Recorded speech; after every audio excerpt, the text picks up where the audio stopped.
Bienvenidos a esta nueva edición de Cerrando las Puertas al Enemigo, programa que se emite como una sección de Abba Padre y en el que esta semana nos vamos a detener en una segunda fase de las acciones extraordinarias de los demonios sobre el psicosoma, sobre el cuerpo de las personas humanas.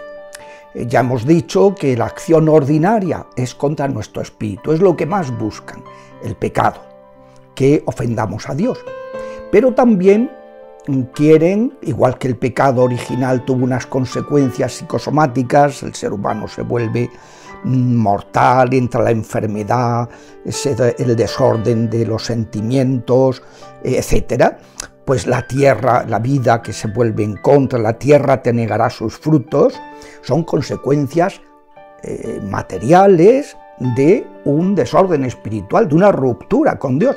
Bueno, pues de la misma manera los demonios buscan la culpa, que nos vayamos apartando de Dios, que nuestro corazón, nuestro espíritu se aleje de Dios con el pecado, pero no solo eso, sino que también buscan nuestra ruina. Los demonios son crueles, buscan nuestra desgracia y por eso atacan psicosomáticamente, atacan en nuestras dimensiones corporales. Hemos visto los tres primeros ataques, que son externos al ser humano.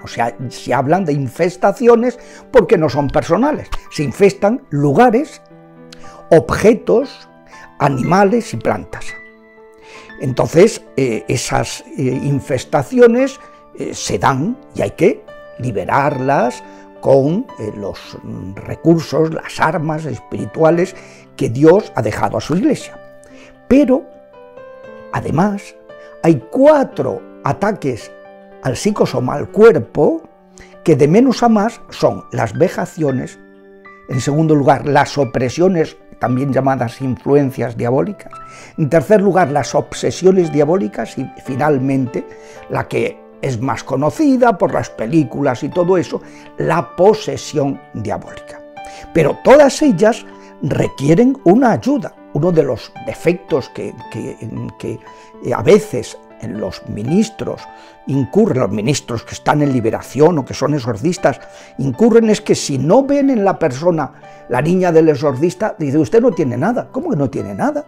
A lo mejor está sufriendo unas vejaciones brutales, o está sufriendo unos ataques más íntimos, opresiones, enfermedades, ruinas, fracasos, amarres que destruyen su matrimonio, o está sufriendo unas obsesiones diabólicas tremendas. Y todo ello, Dios ha dado a su iglesia ese poder de vencer al demonio. Se lo da a los apóstoles y a sus sucesores. Por eso los obispos, además de llevar esa mitra, que es un gorro con 2 cuernos, el cuerno en la Biblia es signo de poder, el poder de la palabra de Dios, del Antiguo Testamento, primer cuerno, segundo cuerno, el poder del Nuevo Testamento. Pues además, el obispo, de llevar el anillo esponsalicio como esposo de la Iglesia a Cristo, lleva un báculo, que es un bastón que acaba enrollado, es una serpiente, es el poder de la Iglesia que Cristo le dio sobre los demonios. Entonces, pues, en todos ellos, las almas tienen derecho a ser liberadas. Y no solo los bautizados, cuidado, no se me olvidará de una persona que era atea, muy amiga de un compañero mío de facultad de filosofía y letras, cuando hacíamos filosofía, cuando fue a tomar posesión de miembro de la Real Academia de las Ciencias Morales, me presentó a un amigo suyo que era ateo y que, muy respetuoso con la religión, porque se había hecho amigo de él, y como veía que era creyente, dice, pues esto será una cosa seria, porque este es un tío inteligente. Bueno, pues quería preguntarme si yo podía, yo en esos momentos era exorcista, liberar a una persona que era atea, porque decía, mire usted, yo en Dios no creo porque no me lo he encontrado, yo soy hijo de masones, nieto de masones, bisnieto de masones, tataranieto, yo no soy masón, pero me han debido de consagrar, o yo qué sé, al demonio. Lo cierto es que en los demonios sí que creo, me decía, porque los experimento en el día a día, y quería saber si usted, claro que podemos, hay que pedir permiso al obispo, los exorcistas, cuando tienen que exorcizar o tienen que rezar sobre un musulmán, sobre una persona que no sea católica, un judío, un ateo, tal, que no sea católica. Todos tienen derecho, y los bautizados, por supuesto, tienen derecho a ser liberados de sus vejaciones, sus opresiones, sus influencias, sus obsesiones diabólicas y sus posesiones. Bueno, vayamos a examinarlas más despacio, una por una.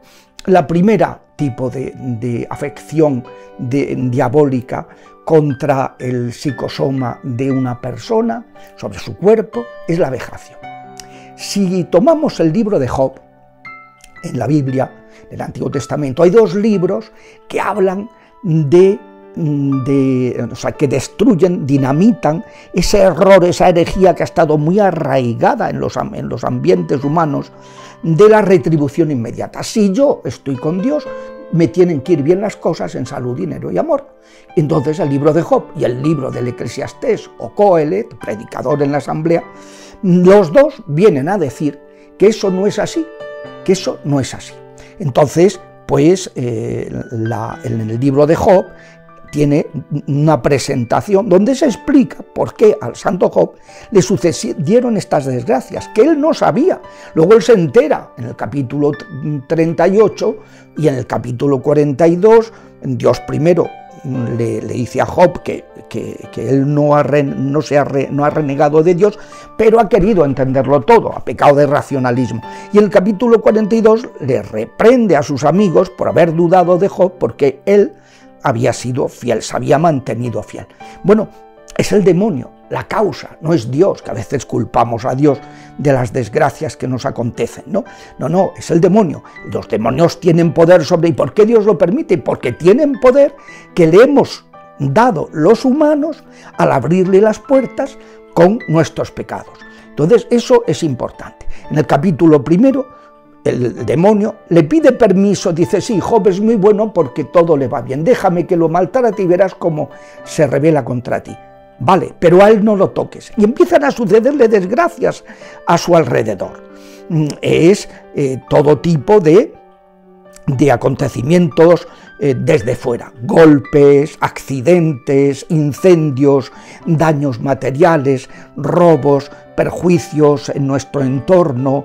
Me acuerdo de una persona que le ardió la casa y lo único que no se quemó fue la imagen del arcángel San Gabriel, que estaba en la sala de estar, y eso no fue tocado por las llamas, ¿no? A mí me ha sucedido, recuerdo perfectamente un día aciago en que cuando me levanté se cayó una lámpara que era de mi madre, pues cayó estaba muy bien anclada en el techo, pues inexplicablemente se cayó.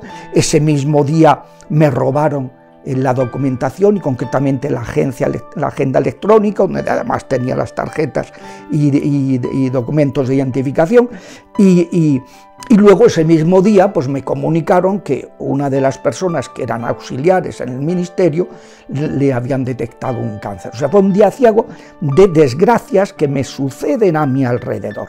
Eso es lo que se llama la vejación. Entre los santos hay ejemplos como por ejemplo San Juan María Vianney, que tenía este tipo de ataques, o el santo cura de Ars, ¿no? Que le pegaban unas palizas por la noche para que no se levantara a confesar. San Pío de Pietrelcina también le sucedían eso algunas noches. Hay santos que han padecido este tipo de vejaciones. Vamos a dejar para el próximo día, si Dios quiere, los siguientes daños que los demonios hacen de manera extraordinaria contra las personas humanas.